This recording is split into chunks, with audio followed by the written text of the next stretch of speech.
Yeah, I had an investor once tell me, he's like, there's two people in the world. I was like, what's your investment strategy?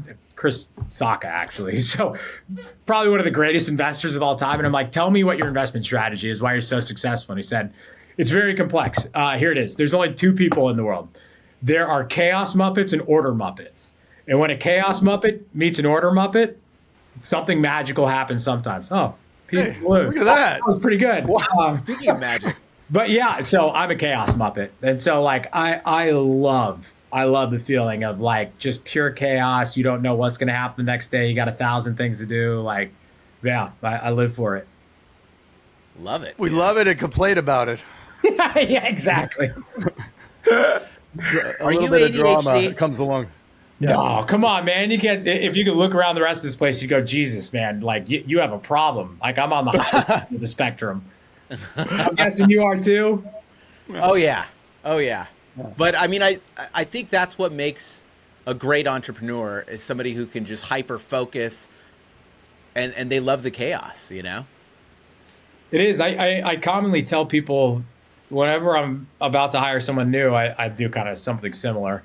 I look like I've kind of only found like two people that end up in this, and it's like the war movies where, you know, bullets start flying and shells start going off, and there's one guy in the trench like cradling himself, rocking back and forth and crying, and then there's another guy standing on the parapet like building sandcastles with bullets flying around him, like whistling. Yeah.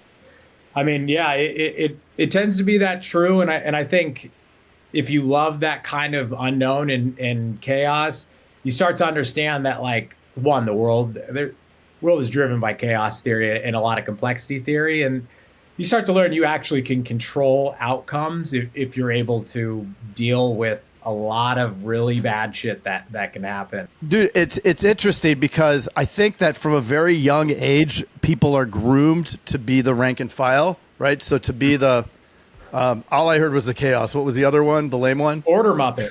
The order Muppets. So, you know, the 90% or the Exactly. 99% are the order Muppets because they listened, right? Like, I love my wife, and she's on a hike in freaking Switzerland or something right now.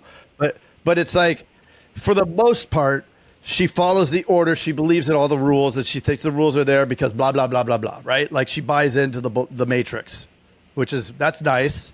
You know, and I don't. And I think that's probably why we like each other because, you know, sometimes is because of this, you know, that the dynamic there. For sure. But then, like, those of us who were forced into that role when it didn't fit because our brains operated differently, a little quicker or more scattered or whatever it is, you know, whatever you want to call it, like we get out of it and we're like, wait a minute, we don't have to do all that, right? We can do what we want, you know, and then all of a sudden it's like, boom, you know, or you go crazy.